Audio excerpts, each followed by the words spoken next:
साल भर केवल मुझे मार्च का ही इंतज़ार होता है, बाबा ने कहा था कभी। बाबा न सिर्फ मेरे बल्कि सबके, जिनका गला कभी कबीर को, फैज़ को, पाश को, तो कभी आबिदा परवीन को, और बाज़ पलों में अजीज़ मियाँ और कुमार गंधर्व को गाने की कोशिश करता रहा। और उस गले से बिलावजह हंसने और बेहिचक रूंधने की आवाज़ें भी आती रहीं। बाबा के फ़िक्र ज़िक्र में हमने गांव, गली, नुक्कड़ और खलिहानों की रंगीनियाँ और बेचैनियाँ पाईं। जीवन के कड़वे सच और थकान के भार को वो हमारी माई की तरह अपने आंचल से पसीने की तरह पोंछते रहे। अपने भूसे में हमारे कच्चे आम पकाने का स्पेस हमें देते रहे। सीमेंट की जेलों में मिट्टी के बर्तनों और बोझिल आयोजनों में भड़कीली बारातों की याद दिलाते रहे। बाबा जब गाते हैं तो ताल देने वाले आसमान से प्रकट हो जाते हैं। बाबा जब नाचते हैं तो साथ देने वाले ज़मीन फाड़ कर निकल आते हैं। दुनिया की हर छोटी बड़ी चीज़ का धारा प्रवाह आद्योपांतीकरण करने के कौशल के साथ बाबा ने इस माह मार्च को 3 बिंबों में समेटा है। पहला 2020 का लॉकडाउन, दूसरा फिल्म मेमोरीज ऑफ मार्च और तीसरा होली। लेकिन इस बार एक बिंब और है, और वो बिंब एक सवाल की शक्ल में आ खड़ा हुआ है। दार्शनिक लाओ त्से और सलारपुर गांव के हमारे चचा जान दोनों ये कह गए कि जो होता है ठीक होता है, पर इसलिए नहीं कि ये कोई सांत्वना है या कोई कॉन्सोलेशन है, पर इसलिए कि ऐसी ही चचा जान और दार्शनिक लाओ त्से की दृष्टि है। वो कहते हैं कि जो गलत है वो हो ही कैसे सकता है, और जो भी हो सकता है वो ठीक ही है। काफ़ी ताओइज़्म है इस बात में। क्या बाबा 3 ताल से जा रहे हैं? आपको सुषमा स्वराज याद आ रही होंगी कि तू इधर उधर की न बात कर, ये बता कि काफिला क्यों लुटा। तो बाबा, ताऊ, सरदार और देश दुनिया में बैठे हज़ारों 3 तालियों के साथ शुरू कर रहे हैं आज तक रेडियो पर आपके पसंदीदा पॉडकास्ट 3 ताल का 125वां एपिसोड। जय हो, जय हो, जय हो, जय हो। 125वां एपिसोड आ गया था। बहुत सारे सवालों के साथ आया। सवाल बहुत सारे नहीं हैं, सवाल कमोबेश एक हैं, उनको पूछने वाले बहुत सारे हैं। और वो सवाल इस तरीके के हैं कि क्या बाबा के इस्तीफ़े की खबर सही है आज तक से?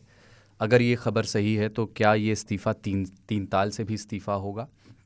और अगर वो 3 ताल से भी विदा ले रहे हैं बाबा, तो उनके जाने के बाद 3 ताल का क्या होगा? क्या 3 ताल बंद हो जाएगा? तो इस पर अपन जितने बादल पहले ताऊ छांट सके, अपन अभी जितना जानते हैं, जितनी जानकारी है उस हिसाब से पहले आप एक बार छांट दीजिए, फिर बाबा को तो जवाब देना ही है। ये सवाल तो मतलब बहुत दिनों से मेरे दिमाग में कौंध रहा है, जब से बाबा और मेरे बीच में मैं मतलब कितना स्वार्थी भी हूँ और कितना 3 तालिया मैं खुद हूँ कि जब ये सवाल आया कि बाबा ने कुछ प्रस्ताव रखा मेरे सामने, तो मेरे दिमाग में पहला ख्याल आया कि सब कुछ तो ठीक है, सब कुछ तो चल सकता है, 3 ताल का क्या होगा? क्योंकि इसमें हम शुरू से साथ हैं, है ना। मैं जो कर रहा हूँ या बाबा जो कर रहे हैं अभी तक यहाँ पर, वो पहले भी कोई कर रहा था, तो वो हो रहा था। 3 ताल में को हमने क्रिएट किया है, तो फिर क्या है कि क्या होगा 3 ताल का? ये सवाल मेरे दिमाग में कौंधा भी, और इसका जवाब मेरे पास सिर्फ एक था कि 3 ताल नहीं होगा, क्योंकि बनता नहीं है।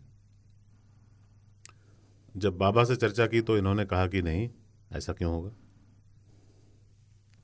कोई नया तरीका ढूंढना चाहिए। और पर मेरे मन में ये था, है भी, अभी भी है, कि 3 ताल कभी उसको रेप्लिकेट नहीं किया जा सकता। जो हम 3 लोग घर से, जब हमने कोविड के दौरान किया, फिर दफ्तर में किया, हमने शुरुआत दफ्तर में की थी, तो ये मैं सोच रहा था कि बंद कर दूं। अब क्या करना है, और अच्छा रहा है, मतलब मुझे कोई अफसोस नहीं होगा। 125 एपिसोड, 124 तो डेफिनेटली ज़बरदस्त। और ये मैं अपने मन से नहीं कर रहा हूँ, चूँकि मैं यहाँ इधर बैठ के अपनी बकरपंथी करता हूँ। वो उन सारे पत्रों में जो प्रेम उड़ेल कर लोग भेजते थे और जो बातें लोगों में होती थी, जो बेबाक बुधवार में आते थे, उन सबको मिलाकर यह स्पष्ट था कि तीन ताल का एक परिवार है और तीन तालिया लोग इस देश में हैं और बहुत सारे हैं। इस कार्यक्रम में कोई स्पॉन्सरशिप फलाना ठिकाना अभी तक नहीं हुआ। सब कुछ तीन ताल का ऑर्गेनिक था, उसकी ग्रोथ ऑर्गेनिक थी। हमने उसको ऑर्गेनिक तरीके से शुरू किया था। तो ऑर्गेनिक जब कुछ होता है ना, तो उसका एक एंड डेट भी होता है, ठीक है। और मुझे लगा कि फिर ये अगर बाबा असमर्थ होंगे ये करने में, क्योंकि बाबा एक अलग संस्थान में काम करेंगे, उसके बहुत आजकल के ज़माने में उसके बहुत मायने हैं और बहुत उसमें कोचरपंथी है, तो ये था कि बस इसको यहाँ पूर्ण विराम दे दिया जाए। इसे खूबसूरत मोड़ पर ले ही आए हैं तो छोड़ना अच्छा। पर एक विचार यह भी है और बाबा इसका समर्थन करते हैं कि तीन ताल अब हमारी नहीं रही, तीन ताल अब तीन तालियों का है। तो ये डिसीजन उन पर छोड़ देते हैं और कैसे होगा वो हम आगे बात करेंगे। बाबा, मार्च का महीना है आपका पसंदीदा, होली आ रही है जो आपका पसंदीदा त्यौहार है, और आपने ये कहा था एक बार कि होली के जश्न के बाद शाम आते आते आप उदास हो जाते हैं।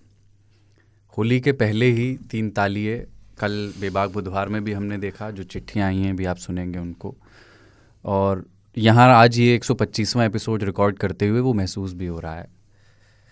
जनता जवाब चाहती है। जवाब कुछ है नहीं, जवाब देने की स्थिति नहीं है, साहस नहीं है, मनोबल नहीं है। और क्योंकि ये सही है, पहली खबर कि मैं इस संस्थान से त्यागपत्र दे चुका हूँ। गुरुवार का दिन है और हम तीन ताल रिकॉर्ड कर रहे हैं। कल शुक्रवार यानी जुम्मा मेरे कामकाज का इस संस्थान में आखिरी दिन होगा। कल के सूर्यास्त के बाद मैं इस संस्थान में दाखिल नहीं हो पाऊंगा, या दाखिल होऊंगा तो अतिथि की हैसियत से, जिस हैसियत से मैं इस संस्थान में हूँ उस हैसियत से नहीं, कर्मचारी नहीं रहेंगे। तो अब जब मैं पीछे पलट के देखता हूँ कि मैं यहाँ से जा रहा हूँ, कहीं और जा रहा हूँ, शायद कुछ और कर रहा होऊंगा, तो सब कुछ जस्टिफाइड लगता है। हर चीज़ के लिए दिमाग अपनी वेदिका पे तर्क के चैले लगा करके उनको आग दे लेता है। बस एक चीज़ का जवाब पिछले 3 महीने में खोज नहीं पाया हूँ, वो ये है कि मैं तीन तालियों को क्या मुंह दिखाऊंगा। आज तीन ताल रिकॉर्ड करने के लिए आने से पहले तक मैं केवल एक ही विचार से लगातार लौटा रहा हूँ कि कुछ ऐसा हो कि मैं आज भाग जाऊं और स्टूडियो में दाखिल नहीं है हो पाए। तो बहुत मुश्किल काम है। एक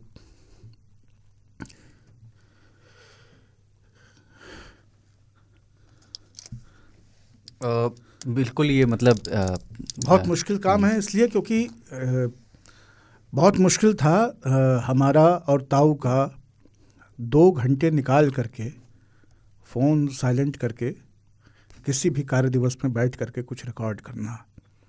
जिस तरह का दायित्व यहाँ पे हमारे पास रहा है, उसकी जिस तरह की व्यस्तता है, और जितना बड़ा दायित्व, जितना बड़ा दायरा ताऊ का है, उसकी जो अपनी व्यस्तता है, उसमें 2-2.5 घंटे केवल रिकॉर्डिंग के लिए दिन के वक्त जब खबरें पिस के बोरी में गिरते गेहूं के पिसान की तरह अनवरत झर रही हों, ऐसे समय में आप 2-2.5 घंटे निकाल के और सब चीज़ों से खुद को काट के कुछ रिकॉर्ड करें, बहुत नामुमकिन सा एक परिकल्पना थी।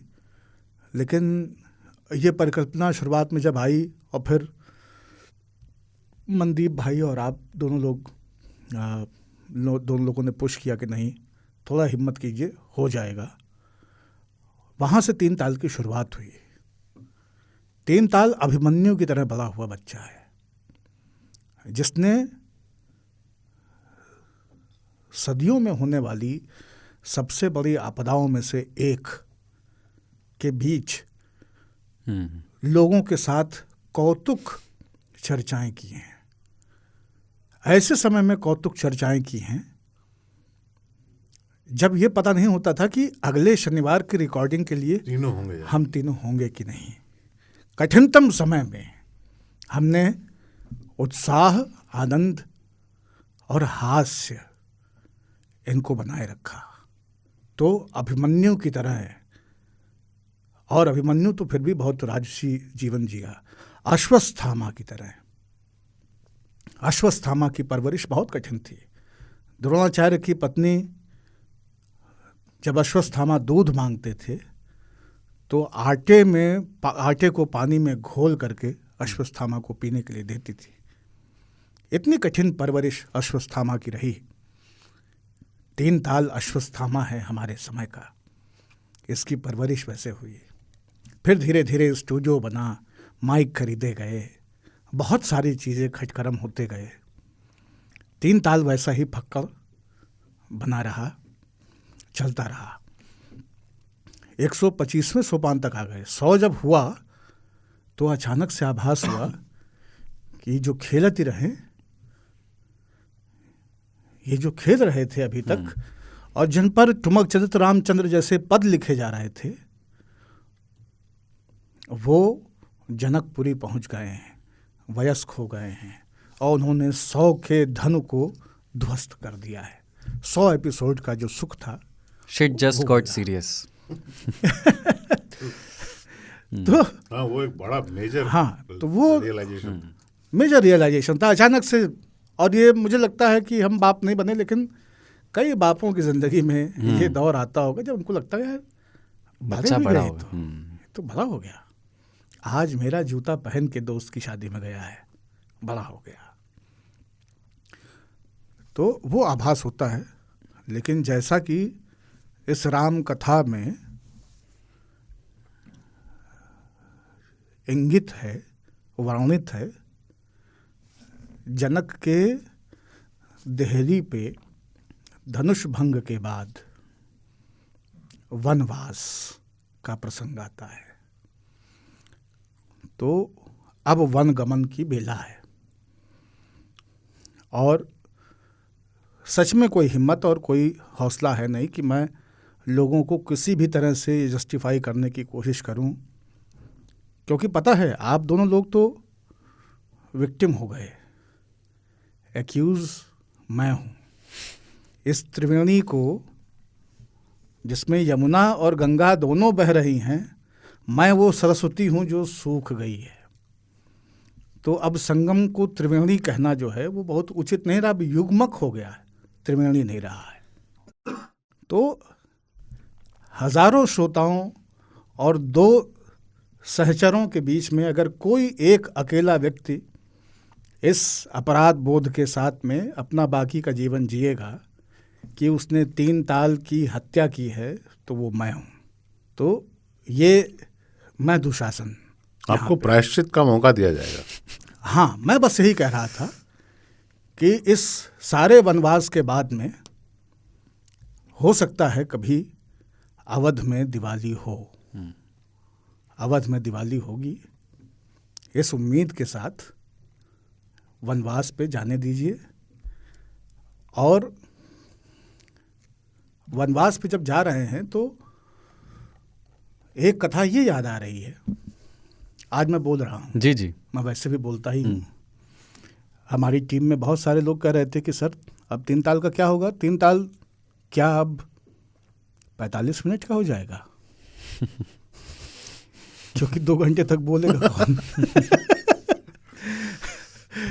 इतना लंबा लंतरानी कौन सुनाएगा। तो कई बार क्या होता है कि हमारी आजी हमसे सुंदरकांड सुना करती थी मंगल शनिचर जब मैं उपलब्ध होता था, या बाकी दिनों में वो रामायण जहाँ पे पढ़ रही होती थी और मैं अगर किसी अवसर की वजह से गांव गया हुआ हूँ या वो हमारे घर आई हुई हैं बरेली, तो वो जहाँ पढ़ रही होती थी, जहाँ पे माचिस रखी होती थी रामचरितमानस के बीच में, या अगरबत्ती का सीका रखा होता था बुक मार्क के तौर पे, वहाँ से फिर वो हमसे पढ़वाती थी कि बच्चा पढ़ दे, तो हम पढ़ के सुनाते थे। आजी की को रामचरितमानस और कोई बच्चा नहीं घर में सुनाता था, हम सुनाते थे। लेकिन फिर हम बड़े होते गए और एक समय ऐसा आया कि कई कई साल आजी से मिलने का अवसर ही खत्म हो गया। आजी को इस बात का संताप रहा कि एक बच्चा जिसका भक्ति में मन लगता था, अब वो हमको रामायण नहीं सुनाता है।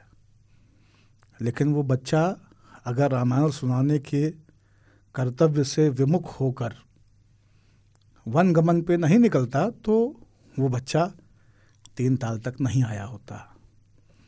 कई बार कुछ बनते, सृजित होते, सुंदर होते, उदित होते को छोड़कर कहीं और चल पाना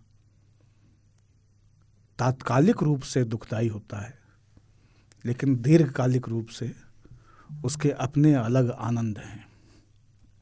और ये आनंद कालांतर में हमारी आजी को भी रहे, जब उन्होंने जाना कि ये कर रहे हैं, ये वो कर रहे हैं, इनकी यहाँ चर्चा हुई, इनका लेख इस अखबार में छपा, ये दिल्ली में ये कह रहे हैं, वे कह रहे हैं, ये रेडियो में आवत हैं, तो उनके दूसरे तरह के सुख थे।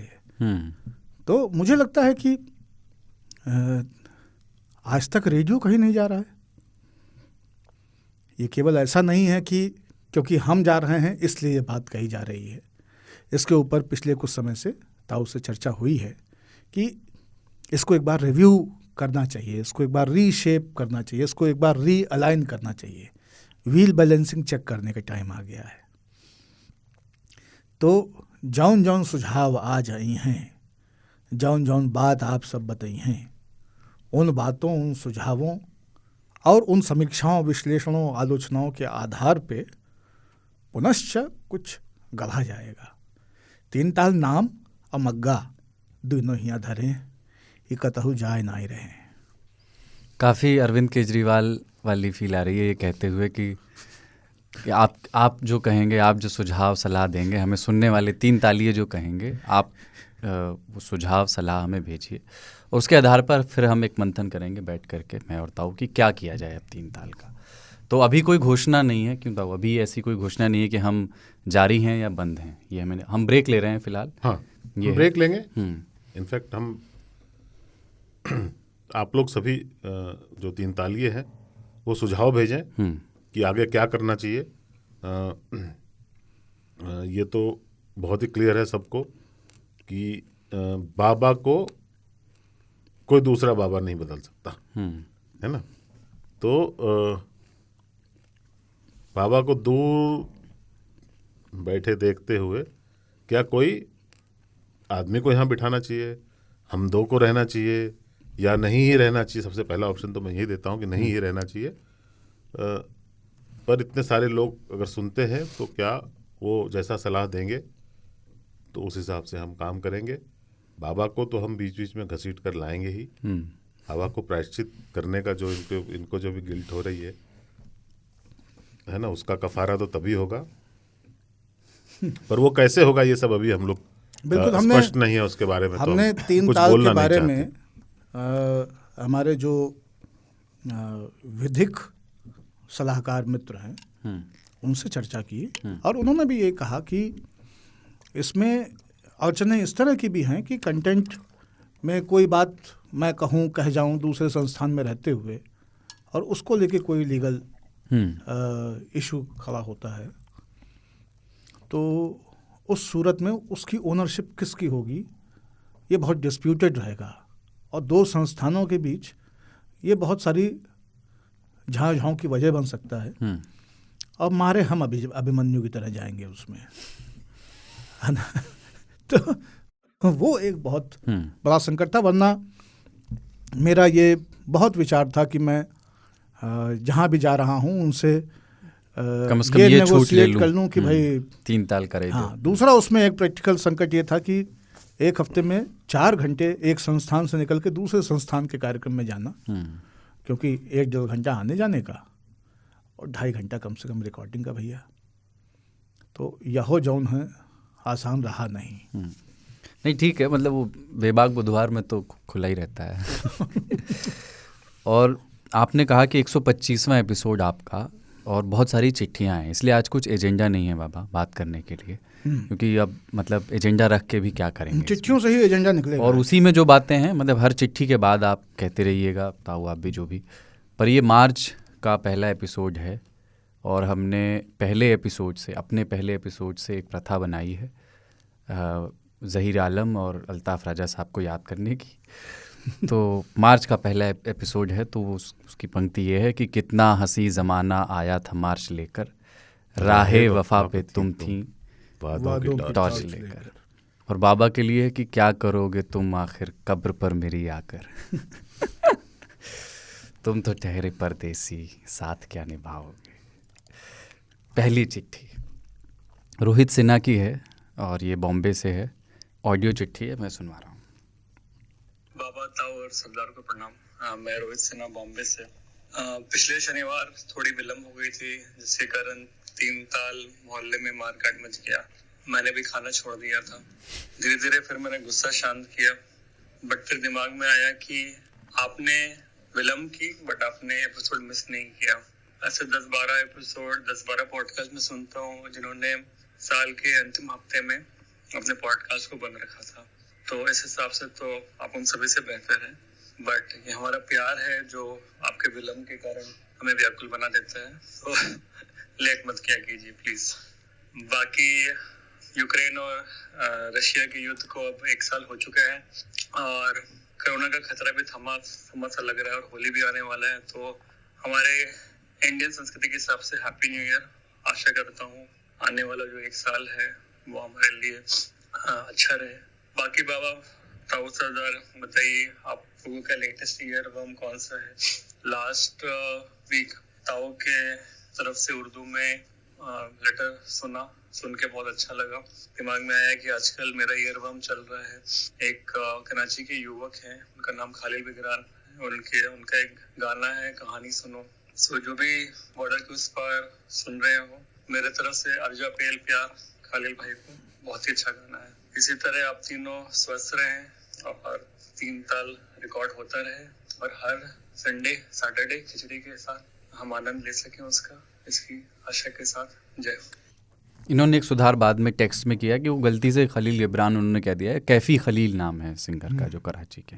अच्छा, ईयरवॉर्म इन्होंने लेटेस्ट पूछा है, आप क्या सुन रहे हैं। मैं तो जफ़ाओं पर मलाल आता है सुन रहा हूँ, अजीज़ मियाँ का। ये क्या है? अजीज़ मियाँ का है ना, जफ़ाओं पर मलाल आता है। अच्छा हाँ। क्या सुन रहा हूँ? बहुत कुछ सुन रहा हूँ, बहुत कुछ। ईयरवॉर्म कुछ नहीं है। ईयरवर्म आजकल जो चल रहा है वो एक्चुअली किशोर कुमार का एक गाना है, जिस दिल में प्यार ना हो उस दिल में क्यों रहूं। तो वो बार बार घूम फिर करके आ जाता है। और अभी जब से मैं बैठा हूं तब से एक चिट्ठी है मेरे सामने। सवाल तो ये है ना कि जिस दिल में प्यार है उस दिल का क्या करो। जब से मैं बैठा हूं मेरे सामने एक चिट्ठी है जो मैं पढ़ूंगा आगे चल के।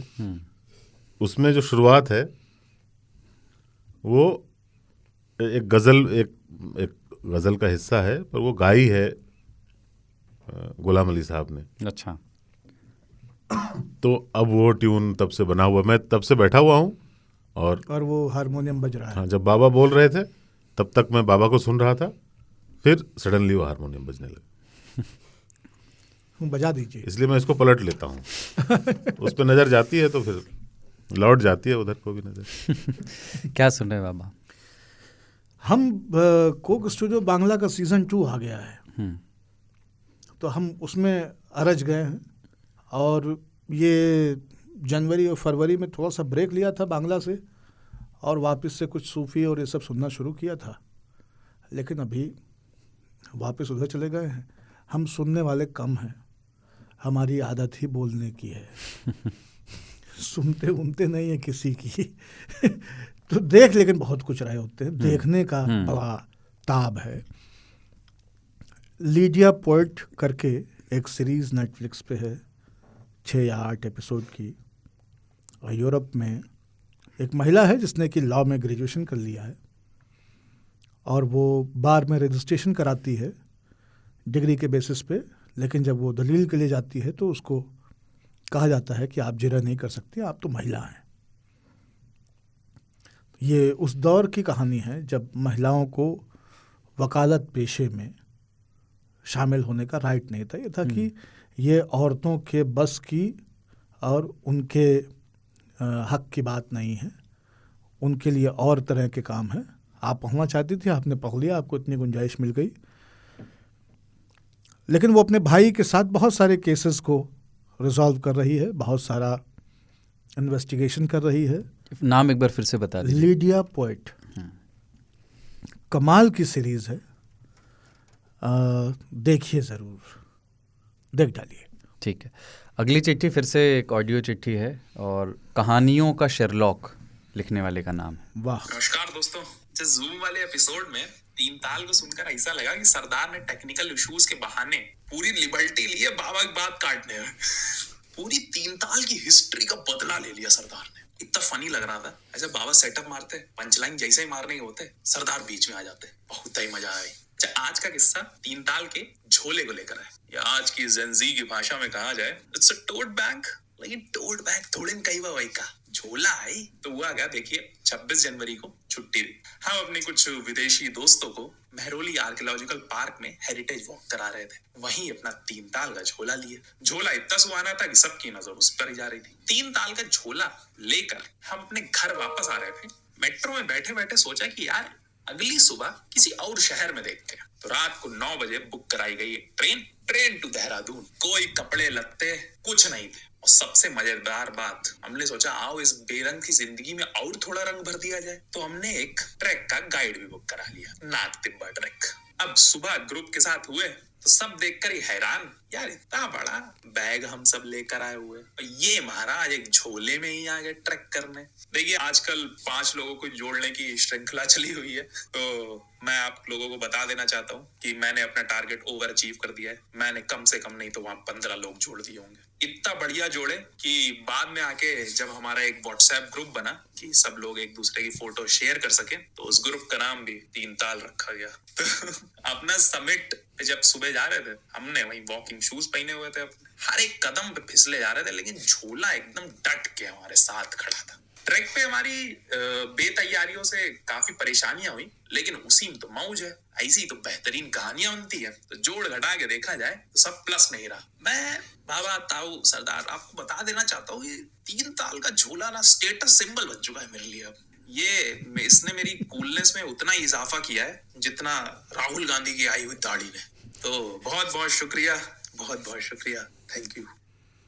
कहानियों का शेरलॉक है, और एकदम इन्होंने कहानियों के शेरलॉक की तरह ही सुनाया भी। और उन्होंने रिकॉर्डिंग भी बहुत अच्छी की, बहुत अच्छी रिकॉर्डिंग की, तलफ्फुज़, उतार चढ़ाव सब उतार कुछ। चढ़ाव पूरा उनका theatrics। और बहुत अच्छा है। और बहुत- हमने कहा और एकदम कनपुरिये लग चढ़ा रहा है हुआ है। हमको ये। एक और बात है, आप- वो जो 15 लोग जो नए इन्होंने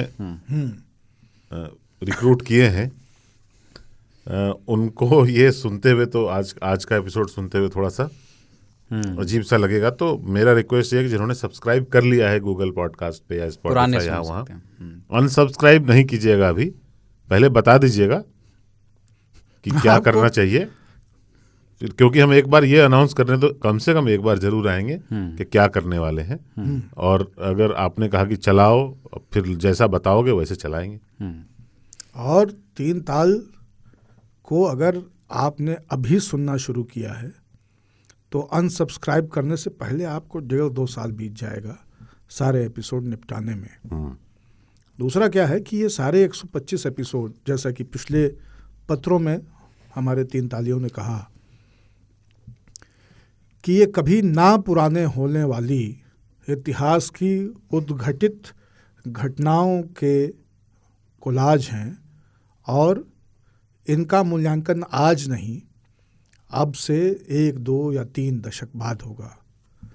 तो इन चिरंजीवी एपिसोड्स की जो महत्ता है, और आप यकीन मानिए आज से 2 साल बाद, 5 साल बाद मैं तो कम से कम 3 ताल के किसी भी रैंडम एपिसोड को प्ले करते हुए उतना ही आनंद ले रहा हूँगा जितना कि उसको। ये आइडिया मेरा भी है कि मैं 1 से शुरू करूं, और क्योंकि बहुत कुछ, क्योंकि अब ताऊ मैं खुद पे हंसना चाहता हूँ। हाँ, बक रहा था जुनून में क्या क्या कुछ है। रिटायरमेंट प्लान है मेरा भी। तो मैं भी तो समझूं कि क्या बक रहे थे इतने दिनों से। तो अभी तो 150-125 एपिसोड तो हैं ही, उसके लिए 125 हफ्ते तो चाहिए ही। 3 ताल मुझसे कह रहा है कि थक गया मैं करते करते याद तुझको, अब तुझे मैं याद आना चाहता हूँ। सारे 3 तालिये आपसे कह रहे हैं दबा के चल दिए। अगली चिट्ठी है अजीत कुमार की, अहमदाबाद से, ऑडियो चिट्ठी है ये भी। कुलदीप मिश्रा जी, माननीय आनंद जी, कमलेश किशोर सिंह जी, जय हो। काफ़ी दिनों के बाद जो है ये ऑडियो चिट्ठी भेज रहा हूँ और अच्छा चल रहा है। आपने कमलेश जी जो एक बात की थी NJV अल्फ़ाबेट की, कि इसकी जो लिपि है और जो सब कुछ अल्फ़ाबेट है, एक मराठी ने लिखा था, तो बिल्कुल सही कह रहे हैं। नारायण जगन्नाथ वैद्य जो है वो जब सिंध जो है मुंबई प्रेसिडेंसी का हिस्सा था, तब जो है सिंध में आए थे एजुकेशन ऑफिसर, और उन्होंने काफ़ी वहाँ काम किया था। 1855 में एक स्कूल भी गवर्नमेंट का बना था, पहला NJV, जो बाद में उनके नाम से, नारायण जगन्नाथ वैद्य के नाम से वो बना है। और मैंने भी वहीं से जो है ना अपने 10वीं पास की, जिसे हम पहले जैसे मैट्रिक कहते थे 10वीं तक, तो मैट्रिक पास किया था। दूसरा जो है आपको जो के सुझाव वगैरह का 3 ताल अच्छा चल रहा है, सब सही है। बाकी आगे देखें क्या होता है, कि क्या अनाउंसमेंट होता है। जैसे अभी बेबाक बुधवार में अपना कुलदीप जी आप भी कह रहे थे और पानी जी आप भी कह रहे थे कि कोई अनाउंसमेंट होगा, क्या होगा, व्हाटएवर जो भी होगा। अब तो हम जो है ना कमलेश की जी तरह किसी चीज़ पे जो है ना हाथ नहीं होते, बस लाइफ को एंजॉय करना, एंजॉय करते जो भी हो, जैसे भी हो। जैसे रोड पे मैं जाता था तो बहुत गुस्सा आता था कि सिग्नल क्यों तोड़ रहा है, गलत क्यों चल रहा है, लेकिन अब हर चीज़ को देख के मुस्कुरा देते हैं। आता है ऐसा नहीं, लेकिन उसका इजहार नहीं करना पड़ता, ना गालियाँ बकनी पड़ती है, ना कुछ बोलना पड़ता है, बस ठीक है ये भी चलता है, एंजॉय करो, कौन कैसे चल रहा है क्या है। हर आदमी जो है, हमारे गुरु कहते हैं, अपने स्वभाव के वश है, बस में है। जैसा जिसका स्वभाव होगा वैसा ही उसका आचरण होगा। बाकी जो है अब कोई चीज़ जो है हमें ना दुखी करती है ना खुश करती है, बस एंजॉय कर रहे हैं लाइफ को, मज़े आ रहे हैं। और 3 ताल हमें ये लगता है कि बहुत सारी चीज़ें हैं जो हम जो है पुरानी भूल चुके हैं। जैसे आपने पेट्रोमैक्स का जिक्र किया था एक बार, बिजली जाने का, तो हमने वहाँ पे कराची में बहुत झेला है ये। और गांव में तो खैर बिजली हमारे मिट्टी में बाद में आई थी 80s के बाद, तो मतलब 85 के अराउंड। तो अर्ली जो है अपना लेट 70s और अर्ली 80s में जो है हमने पेट्रोमैक्स वगैरह ये सब चीज़ें जो है देखी हैं। और जो भी चीज़ है, मतलब कि अभी एक बेबाक बुधवार में हमारे एक 3 तालिया कह रहे थे कि हम ये कहना चाह रहे हैं, मतलब हमारा वो मन नहीं है अभी, यही है कि हमें पुरानी बातें, पुराना नॉस्टैल्जिया कभी याद आए। हालांकि मैं इतना जो है वो माजी के उसमें रहने के उसमें नहीं हूँ, ना ही खुश होता हूँ कि जो चल रहा है वो अच्छा है, अच्छा ही होगा, फ्यूचर की परवाह है नहीं, अच्छा ही आएगा। जब ये अच्छा गुजर रहा है तो आगे का भी अच्छा गुजरेगा।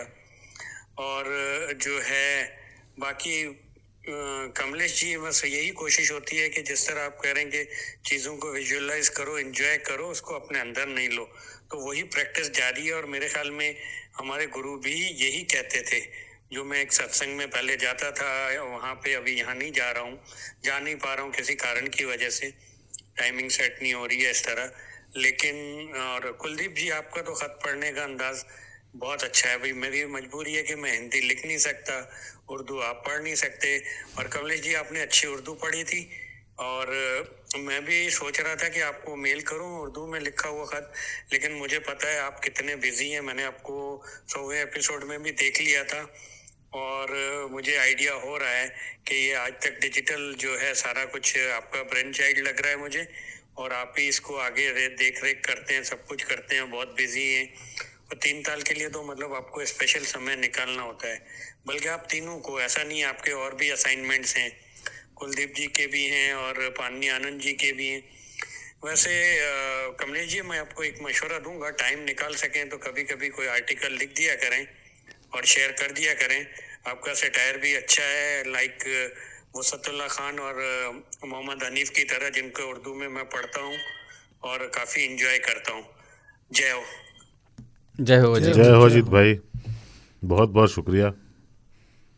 और आर्टिकल वैसे ताऊ लिखते हैं, वो थोड़ा मतलब रेगुलर नहीं लिखते हैं, indiatoday.in पे अंग्रेजी में लिखते हैं ज़्यादातर। वक्त नहीं मिलता, ये सच है। बाबा जो बोले ना कि अभी इन्होंने बोला तो याद आया कि ये भी चमत्कार है कि हम 3 घंटे, बाबा को मुझसे एक ही शिकायत रही है, इनफैक्ट ये जब भी सलाह देते हैं मुझे, इनको भी पता है कि पसंद नहीं आ रहा फिर भी दूंगा, ठीक है, वो ये है कि आप मोबाइल फ़ोन ना थोड़ी देर के लिए साइड में रख दिया करो।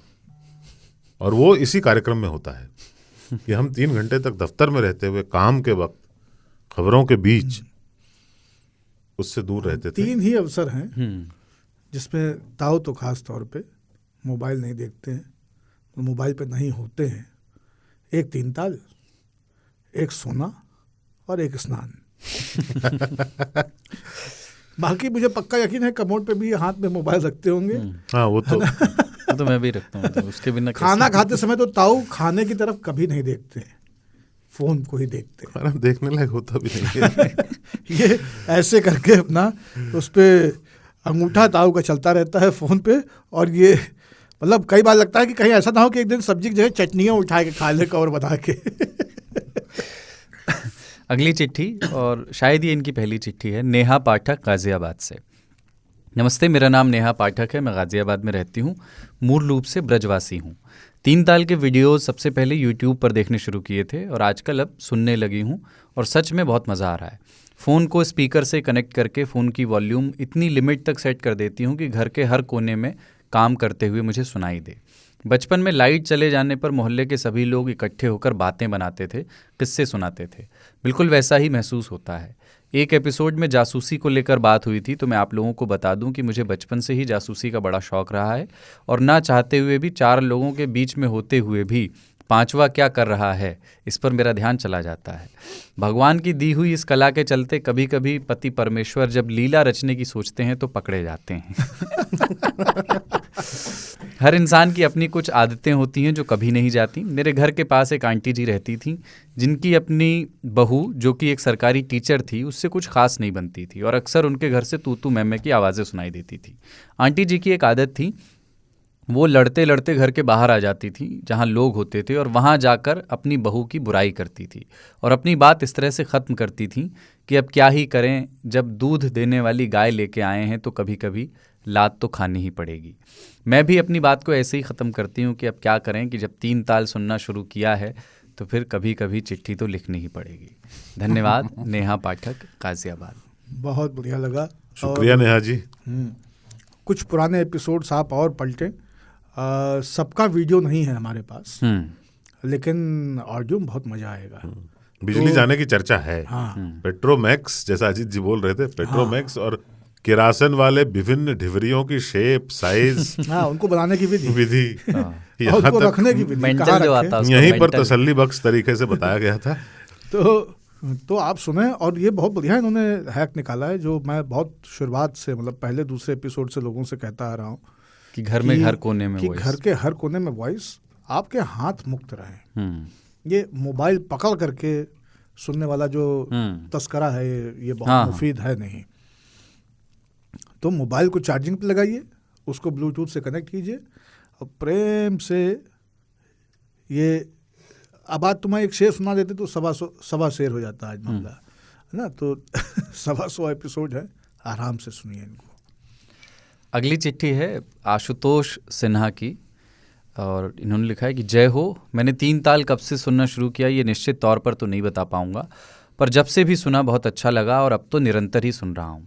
हास से परिहास से इतर इसको लोक नीति यानी पब्लिक पॉलिसी की श्रेणी में रख सकते हैं, क्योंकि करंट अफेयर्स और लोकाचार, खान पान, सामाजिक मुद्दों, राजनीतिक और आर्थिक माहौल पर चर्चा करते हुए जैसा स्टैंड लिया जाता है वो मेरे विचार से लोक नीति जैसा ही कुछ कुछ लगता है। बाबा का उदाहरण देकर समझाना, ताऊ का यथार्थ परख पर संवेदनशील बात कहना और सरदार का हैदर फिल्म के चुत्सपा जैसा इंटरवीन करना पूरे गोष्ठी को आकर्षक बनाता है। पर मैं प्रशंसक हूँ सरदार का।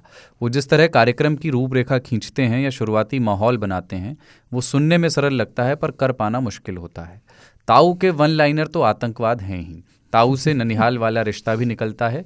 देवघर को एक्सेस रखें तो मेरे मामा सब दुमका, हजारीबाग, कुज्जू, पारसनाथ और धनबाद में बसे हैं। देवघर के शंकर सनीमा में बहुत सारी मारधाड़ और कर्णप्रिय संगीत से भरपूर महान पारिवारिक फिल्में देखी हैं। मूढ़ी, घुगनी और घोरमारा का पेड़ा बचपन की यादों में शामिल है। झारखंड बहुत ही सुंदर और हरित प्रदेश है, वहाँ के लोग बहुत मिलनसार हैं। मामा के साथ बिताए प्रारंभिक अनुभव में एक जूते के डब्बे का बाइस्कोप बनाना, बीच में एक बल्ब लगाना और सामने एक छेद कर 1 रुपए के 10 रील पर एक एक कर छेद के सामने रख दीवार पर प्रोजेक्ट करना भी शामिल है। उसी से पहली बार अमिताभ, शत्रुघ्न सिन्हा, मिथुन और विनोद खन्ना को देखा समझा। बाद में बहस इस बात पर होती कि अगर विनोद खन्ना ओशो के यहाँ ना जाते या सिन्हा को दबाया ना गया होता तो वो सबसे बड़े नायक होते। बाद में मायापुरी का शौक लगा तो और बेहतर जाना इन लोगों को। नाना जी अंग्रेज़ों के ज़माने के पढ़े थे तो उनकी अंग्रेज़ी बहुत अच्छी थी। देवघर के समीप सारवा में एकमात्र अंग्रेज़ी अखबार शाम की बस से उनके लिए आता तो पूरे क्षेत्र में वो इसके लिए भी जाने जाते। वैसे वो आजीवन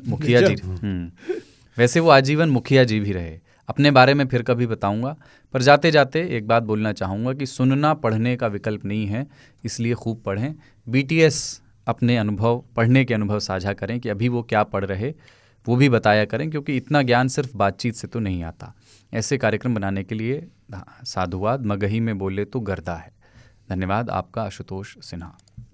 बहुत सुंदर बिंब इन्होंने खींचे और देखिए मतलब झारखंड को जान रहे हैं। पेड़ा वेड़ा सब बता दी। घुरमारा का पेड़ा क्या घुरमारा, क्या मतलब? घुरमारा एक जगह है क्या? हाँ, पहले क्या होता था, बहुत सिंपल लोग होते थे तो पूरब में ना स्थानों के नाम रख देते थे। बाघमारा, वहाँ पे बाघ मारा गया। घोड़मारा में घोड़ा मारा गया। ओके, नाइस, ठीक है। अरे एक स्टेशन है जहाँ कई बार मार दिया गया, वहाँ मारा एक स्टेशन है उधर, राजा भात खावा। बहुत सुंदर स्टेशन है, बहुत ब्यूटीफुल स्टेशन है। वहाँ पे राजा ने भात खाया था। बढ़िया है। तो बहुत उसमें घोड़मारा जो है, घोड़मारा के पेड़े बहुत अच्छे होते हैं। और बाकी जगहों के जो नाम बताएं ये सब देवघर के आसपास। ये याद रखना तब आपकी जब जाए देवघर। हाँ, खीर मोहन के साथ में जो मैं आता जिधर से हूँ उधर से खीर मोहन मिलता है। और वो घोड़मारा जो है वो बासुकीनाथ एक जगह है। हाँ, बाबा भोलेनाथ की तरह आपने जिक्र किया है उस जगह का। तो ये तो मंगवा लीजिएगा देवघर तक। हाँ, वो तो आ जाएगा। खाली बोलना है घोड़मारा का ही पेड़ चक्कर में आता हूँ कि नहीं वैसे बच लीन जाए, खीर मोहन में निपटा दे। कुछ पढ़ रहे हैं, वो पूछा उन्होंने अगर स्पीच। हाँ, तो अभी व्योमेश शुक्ला बनारस के हमारे रंगकर्मी मित्र हैं, उनकी एक पुस्तक अभी आई है बनारस पे, आग और पानी। तो मैं अभी उसको पढ़ रहा हूँ, क्योंकि इसलिए नहीं कि वो व्योमेश की पुस्तक है, ये द्वितीय कारक है। उसका प्रारंभिक कारक ये है कि वो बनारस पे एक और पुस्तक है।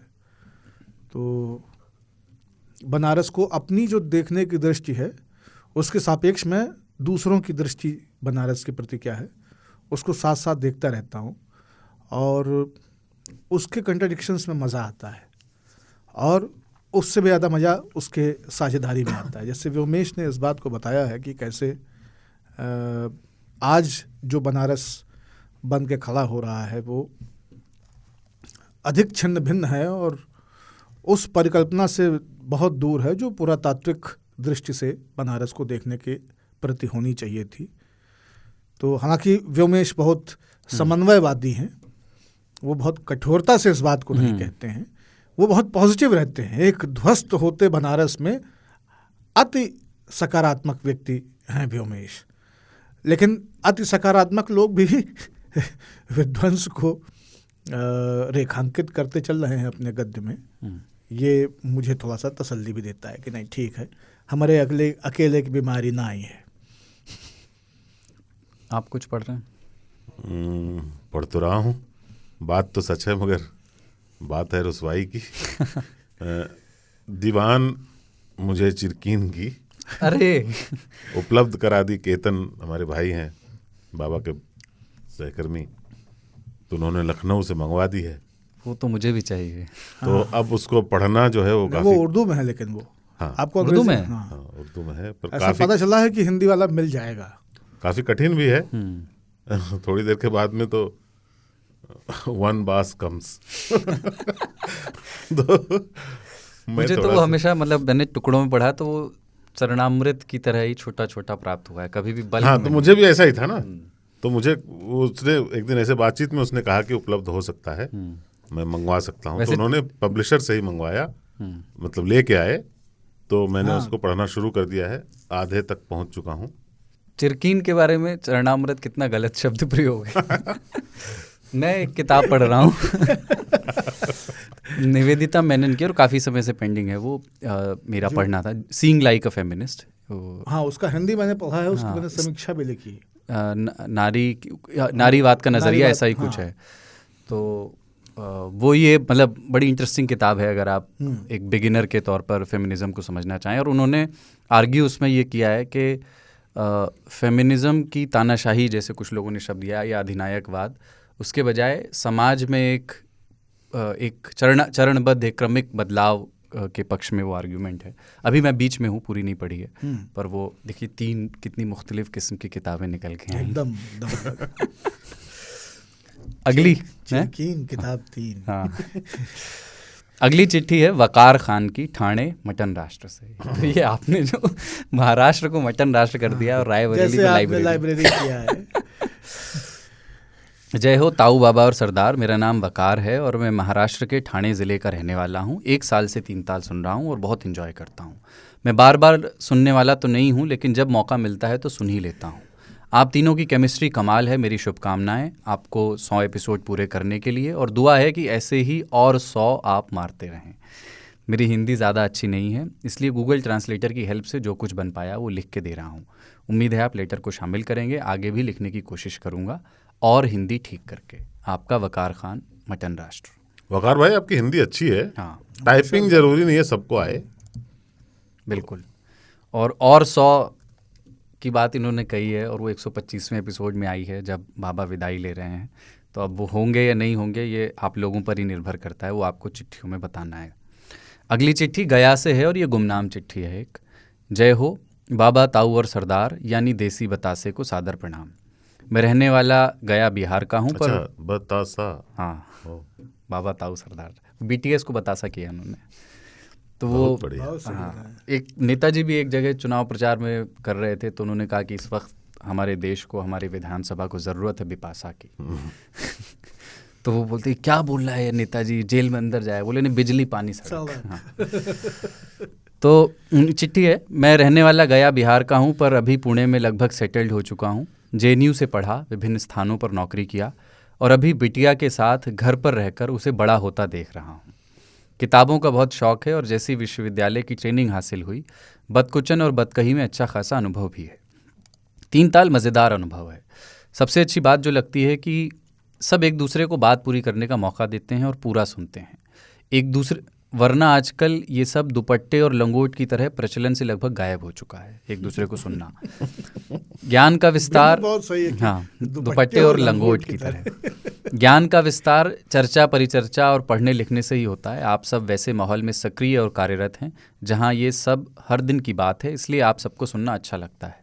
सरदार का मारक पीजे, बाबा का नेपथ्य से पथ्य तक का विस्तार से वर्णन, और ताऊ का 1-2 लाइन में व्यंग्यात्मक तरीके से समेट देना इस पॉडकास्ट को हर दिल अजीज़ बनाए रखता है। वैसे तो बहुत सारे और भी पॉडकास्ट सुनता हूँ, जैसे अमित वर्मा का the seen and the unseen, Pranay का Puliyabazi, the great Indian Tamasha, Irfan का गुफ्तगू, नितिन का पढ़ाकू नितिन, तक्षशिला इंस्टीट्यूट का ऑल थिंग्स पॉलिसी, और लल्लन टॉप।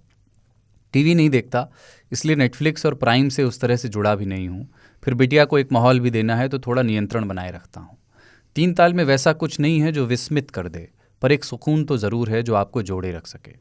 दरअसल 3 ताल जैसा कुछ कुछ हम सब की ज़िंदगी में घर, परिवार, दोस्त, ऑफिस, सोसाइटी, कॉलेज, नुक्कड़, गली, बगीचा में होना चाहिए था, पर नहीं होता। इसलिए यह देखना अच्छा लगता है। विषयों पर एक ठहराव देते हैं आप सब, गंभीर विषयों पर एक हास्य और कटाक्ष वाला नज़रिया। बहुत एकेडमिक पक्ष नहीं होता, पर एक पक्ष होता तो ज़रूर है। हम लोग सबसे एक साइड लेने की उम्मीद लगाए रखते हैं, इसलिए हर एपिसोड में निराश तो होते हैं, पर धैर्य से सुनकर उस पक्ष को भी स्पेस देते हैं जो लगभग न्यूट्रल बनाता है इस पॉडकास्ट को। निर्णय लेने की जल्दबाजी के दौर में आप रुकने और सोचने समझने की बात करते हैं। दिखावे के वक्त में आप देखने की बात करते हैं। बोलने के बजाय सुनने और रोने के समय हंसने की बात करते हैं। मौत जैसे टॉपिक को भी जो सरल और स्वीकार्य बना दे, वो तो सच में विरल ही होगा ना। देहाती बना देते हैं आप हर ओवर द टॉप मसले को। उसका ऐसा सरलीकरण कर देते हैं जैसे सामुराई काटे तरबूज को। ताऊ की सुने तो इतना सीरियस नहीं होने का ज़िंदगी में, और सरदार की माने तो काल्पनिक पात्रों से वो सब बुलवा दें जो खुद बोलना चाहते हों। पर बाबा का जो वर्णन है, या कहें कैरिकेचर खींचना है, वो इमेजिनेशन को ट्रांसपोर्ट कर देता है शादी के मंडप में, मैयत में, भोज में और खेत खलिहान में। रोज़ी नाम वाले को रोज़ पसंद आए ऐसा नहीं बोल सकते, वैसे ही 3 ताल सबको हंसाए गुदगुदाए ऐसा नहीं बोल सकते। उम्दा प्रयोग है, पर जहाँ मार्केट तय करता हो चेंज को, टेस्ट को, आपके हमारे मेन्यू को, वहाँ इससे ज़्यादा स्नेह नहीं रख सकते। बुद्ध बोले हैं ना, आसक्ति और आकांक्षा दुखों का मार्ग है, तो थोड़ा नियंत्रण रखें अपनी भावनाओं पर। गया से हैं तो बुद्ध और विष्णु पर इतना पकड़ तो रखते ही हैं। द अल्केमिस्ट में एक शब्द आता है मकतूब, यानी लिखा हुआ, तो आगे का भावार्थ समझ जाएं। बने रहे तो फिर लिखेंगे। जय हो। जय हो। कमाल की पांति। हाँ, बहुत सुंदर, कमाल की। और क्या आद्योपांतिकरण इन्होंने किया है 3 ताल का। और जो एक चीज़ इन्होंने एकदम बरक्स 3 ताल एकदम दुरुस्त फरमाई, वो ये है कि 3 ताल विस्मयाधिबोधक नहीं है। किसी तरह का विस्मय क्रिएट नहीं करता है। और 3 ताल की परिकल्पना ही ये थी कि ये विस्मयाधिबोधक न हो, ये सरलता से बिंबों को सबके प्रति सुग्राह्य रखते हुए सामने ले आने की प्रक्रिया रही। तो क्योंकि विस्मय के लिए तो हमारी वेबसाइटें हैं, हमारे चैनल हैं, हर क्षण वहाँ पे कुछ टूट रहा होता है, फोल के बाहर आ रहा होता है, दरकते हुए कांच, चमकते हुए हीरे, लहकते चीखते चिल्लाते हुए तमाम सारे एंकर, अतिथि और तरह तरह की आवाज़ें, तरह तरह का म्यूज़िक। इस क्रंदन को आप केवल टीवी पे ही नहीं पाते हैं, यह आपके चारों तरफ ऐसा ही है। और जब चारों तरफ ऐसा ही हो तो ये बहुत तीखी मिर्च वाले समोसे को खाते हुए गुड़ और इमली की मीठी चटनी के जैसा एक मीठा और सरल आनंद और सुख देता है 3 ताल। तो ये बहुत सही पकड़े हैं। मुफ्त का क्रंदन कर अभिनंदन। हमारे यहाँ ये सब नहीं होता है। और इन्होंने लेकिन बहुत अच्छा समेटा है। लगभग कभी कभी होता है ना कि 3 ताल के चरित्र को कोई समझा दे, तो इन्होंने समझा दिया है लगभग। एकदम लग रहा है कि प्रश्न दिया गया था कि 3 ताल का चरित्र चित्रण करो और इन्होंने एकदम यूपी बोर्ड कक्षा 10 राजकीय इंटर कॉलेज लाइब्रेरी अनुक्रमांक फला फला फला, वो एकदम बहुत बढ़िया। प्रश्न 2 खा। और गया के हैं और एकेडमिक आदमी भी हैं, तो सब कुछ दिख रहा है। अगली चिट्ठी है रायपुर छत्तीसगढ़ से केडी जी की। नाम नहीं बताया, सिर्फ केडी लिखा है। जय हो कमलेश जी, मिश्र जी और बाबा। मैं रायपुर छत्तीसगढ़ से केडी। आप लोगों को पॉडकास्ट करते सुनकर अक्सर लगता है कि मैं होता इनके साथ तो मैं भी ऐसा कुछ विचार रख ही देता, लेकिन तभी फिर बाबा अपने वाक्पटुता से एक बहुत लंबे वाक्य के साथ एक रैंडम सी चर्चा को एक दार्शनिक मोड़ देकर आपको सोचने के लिए मजबूर कर देते हैं। उनकी जनमानस की समझ को सुनकर मुझको लगता है कि इस बंदे ने ज़िंदगी कितनी ज़मीन से जुड़कर देखी है, और इस बात का अचरज भी होता है कि कितनी सारी दुनिया देख रखी है, वो भी इतनी कम उम्र में।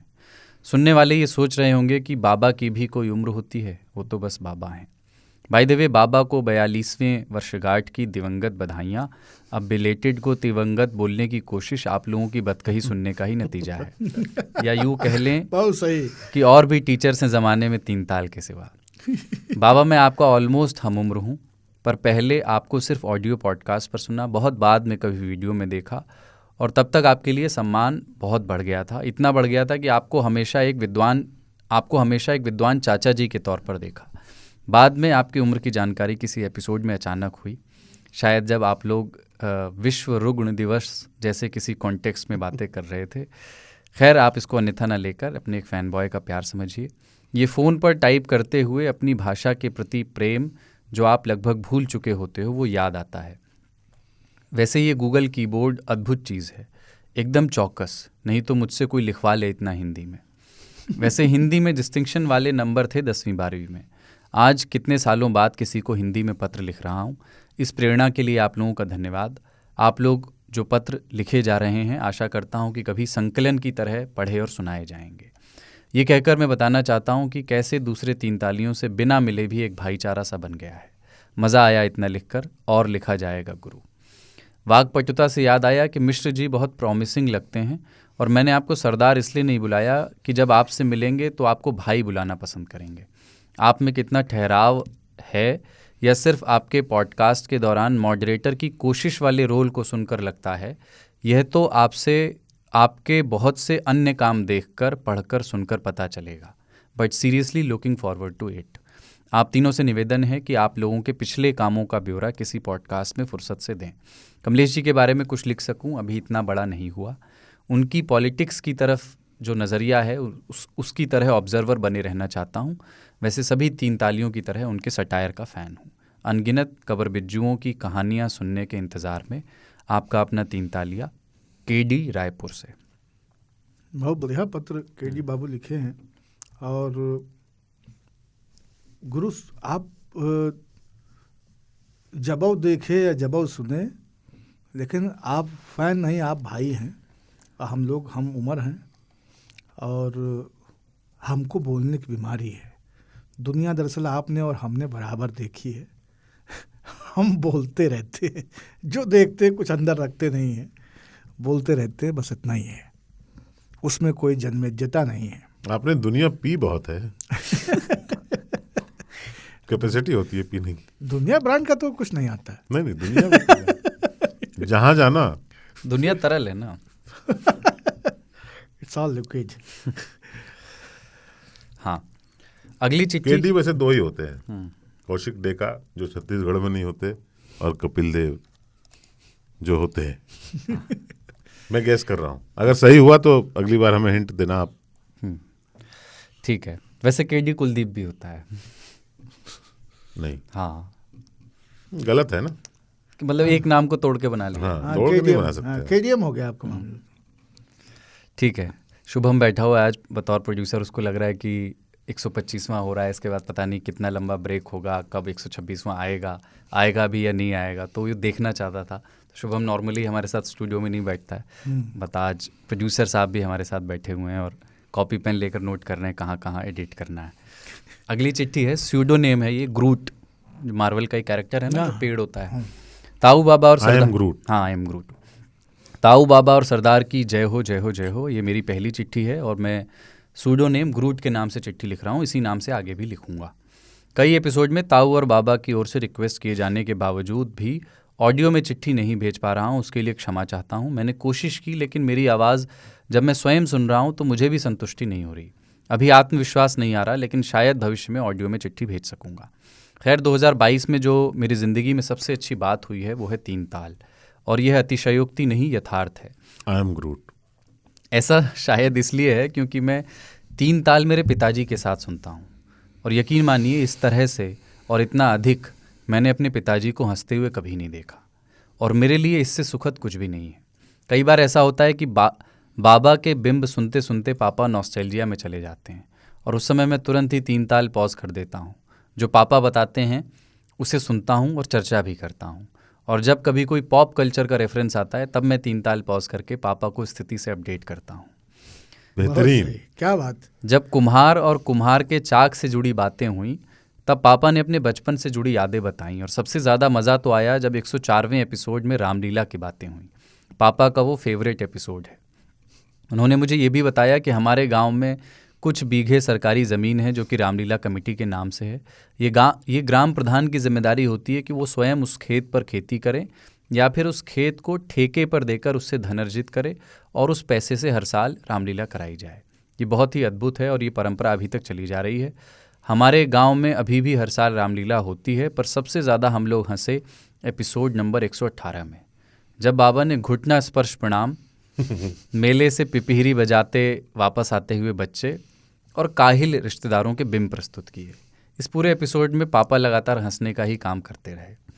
120वें एपिसोड में कलम पर बात, हंसने का काम करते रहे ये भी चल पड़ा है। 120वें एपिसोड में कलम पर बात हुई। इससे जुड़ी एक दो बातें कहना चाहता हूँ। फाउंटेन पेन मेरी जुड़ी बचपन की यादों से जुड़ी हुई है। बचपन में ही जब मैं कक्षा 4 में था तब पापा ने मुझे 2 फाउंटेन पेन और चेलपार्क की इंक ला करके दी थी। लेकिन अब ये रियलाइज़ करके बहुत दुख होता है कि 2014 में चेलपार्क ने अपना प्रोडक्शन बंद कर दिया है। फाउंटेन पेन से लिखना अपने आप में एक बड़ा ही सुखद और संतोष भरा अनुभव होता है। जिन 3 तालियों ने अभी तक फाउंटेन पेन से नहीं लिखा वो एक बार अवश्य ट्राई करें। भले ही अपने नोट्स ना लिखें, लेकिन अगर डायरी या जर्नल लिखते हैं तो कोशिश करें कि फाउंटेन पेन से लिखें।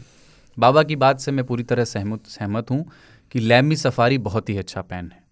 कॉलेज में मेरे एक प्रोफेसर फाउंटेन पेन के शौकीन थे, उनके पास मैंने देखा है, एक बार इस्तेमाल भी किया है।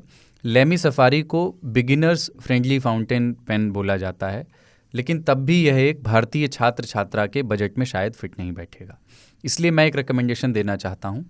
आप प्लैटिनम की तरफ से आने वाला प्रेपी फाउंटेन पेन यूज़ कर सकते हैं। काफ़ी स्मूथ है, लगभग 350 रुपये में ऑनलाइन उपलब्ध है।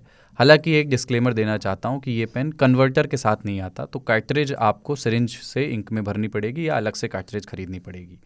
चेलपार्क के बंद होने के बाद मैं पार्कर की इंक इस्तेमाल करता हूँ, वो भी काफ़ी अच्छी और अफोर्डेबल भी। एक बात और, कोई भी फाउंटेन पेन खरीदने से पहले एक बार अपनी रिसर्च भी ज़रूर कर लें। आगे भी लिखने के वादे के साथ, जय हो। आई एम ग्रूट, सीतापुर, उत्तर प्रदेश। बहुत सही, बहुत बढ़िया पत्र। और सबसे मजेदार ये है कि पिताजी के साथ सुनाते हैं, और ये जो अमलगमेशन है ना, जिसमें कि 2 पीढ़ियों के रेफरेंसेस, ये कभी दास्तान सुनते हैं और ये कभी दास्तान गो होते हैं, तो ये बहुत कमाल है। और हम पॉज होते हैं। ये जो 5 लोग 3 ताल कर रहे हैं ना, ये कमाल है। बहुत बढ़िया, बहुत सुंदर है। एक कलम लैमी की तरह ही एक जर्मन कंपनी है डिप्लोमेट, तो उसका एक कलम मैं आजकल इस्तेमाल कर रहा हूँ। बहुत बेहतरीन कलम है। तो थोड़ा सा मतलब इन्होंने जो प्लेटिनम वाला बताया है पेपी, उससे थोड़ा सा महंगा है, लेकिन अच्छा कलम है। ठीक। अगली चिट्ठी है सार्थक की, विटा महाराष्ट्र से, मुंबई चैप्टर। बाबा ताऊ सरदार, सभी 3 तालियों को जय हो। मैं सार्थक AK बॉर्न विटा, उम्र 20 साल। पिछले पत्र में मैंने मेरी उम्र गलती से 21 लिख दी थी। उम्र 21 साल की ध्वन्यात्मकता से इतना प्रभावित हुआ कि मैंने वही लिख दिया। वैसे 21 साल का पड़ाव पार करते हुए ही बहुत से द्वार इंसान के लिए खुल जाते हैं। It marks the legal age for marriage and legal age to drink in most of the states. आजकल तो क्रेडिट कार्ड कंपनीज भी 21 से कम वाले लोगों को कार्ड्स इश्यूज़ नहीं करती हैं। मैं कितने समय से राह देख रहा हूँ कि कब मेरा 21 साल कंप्लीट होगा और मैं इन सुविधाओं का लाभ उठा पाऊँगा। मैं आपको ये सवाल आपसे पूछना चाहूँगा कि आपके लिए कोई ऐसी चीज़ थी जिसकी आप इतनी आतुरता से राह देखते थे, और 21 साल की नवैयत के बिंब पर एक चर्चा चाहता हूँ। आगे बढ़ते हैं सिनेमा के विषय पर। मेरे बचपन में सिनेमा का एक्सपीरियंस हमारे शहर के भैरवनाथ थिएटर तक सीमित था। एक बार प्रसाद थिएटर में देखे हुए IPL मैच की भी याद है। बचपन में बड़े भाई के साथ मूवीज़ देखे, उनमें ज़्यादातर आमिर खान की मूवीज़ थीं। अकेली देखी हुई पहली मूवी थी SRK की दिलवाले। लेकिन जब से मैं पुणे शिफ्ट हुआ हूँ तब से पूरी दुनिया के कंटेंट से एक्सपोज हुआ और उन सब में रुचि बढ़ती गई। So I would like to say from Dilwale to Top Gun, Maverick we grew up. No offence for Dilwale. Top Gun Maverick एक फिल्म का वो है। हाँ। पर ये ग्लोबल सिनेमा का एक्सपोजर बहुत ही अच्छा प्रभाव लाता है इंसान के आचरण में, ऐसा मुझे लगता है। रिसेंटली ही मैंने 3 ताल का 100वां एपिसोड सुना और देखा। आतुरता से 200वें एपिसोड का इंतज़ार कर रहा हूँ। सार्थक, विटा महाराष्ट्र, मुंबई चैप्टर। इन्होंने पहले भी विटा बिल्कुल विटा से लिखा है। बॉर्न विटा। तो 3 ताल में हमको लगता है कि अब एक ब्रेक का समय हो गया है, वो लंबे वाले ब्रेक का नहीं, इस एपिसोड वाले ब्रेक का जी। और उसके बाद आगे की पाती और कुछ बातचीत। इन्होंने जो 21 साल वाली वो बात कही है उस पर एक लाइन कुछ कह दीजिए कि 21 साल की नवैयत क्या है, जैसे वो जो 20 भी जब नहीं ये है और 22। 21 सोच रहे थे ना, तो ये तो शुभांक वाले उसमें रहे 21 वाले में, लेकिन उन्होंने एक प्रश्न उसमें किया कि आपके लिए वो कौन सा अंक है। मेरे लिए वो अंक, मैं कई बार सोचता हूँ कि 50 का है, कि मैं चाहता हूँ कि मैं 50 का हो लूँ और 50 का हो करके मैं पत्रकारिता से मुक्त होना चाहता हूँ। तो उसके बाद फिर कुछ और करने का मन है, और जो लालसा है वो ये है कि जीवन में क्या कभी ऐसा समय आएगा जब स्वस्थ भी हों, सक्रिय भी हों और नौकरी ना हो, तो उसका आनंद लेना है। जब कोई बताए कि आज संडे है तो लगे अच्छा संडे है। आप बोलेंगे तो तब भी एक स्टूडियो में रेडी रखूंगा। नहीं, पर बाबा की देखो मीनिंग ऑफ लाइफ होता है 42, सार्थक है 21 के, हाँ, हाफ द वे, और बाबा है 42, हाँ, राइट देयर। यही 2 स्वीट अंक हैं सार्थक। हाँ, ये बात सही है कि एकदम ये अर्धकुमारी आ गए हैं और हम वैष्णो देवी पहुंच गए हैं। एक ब्रेक ले रहे हैं और उसके बाद फिर और दूसरी चिट्ठियाँ हैं।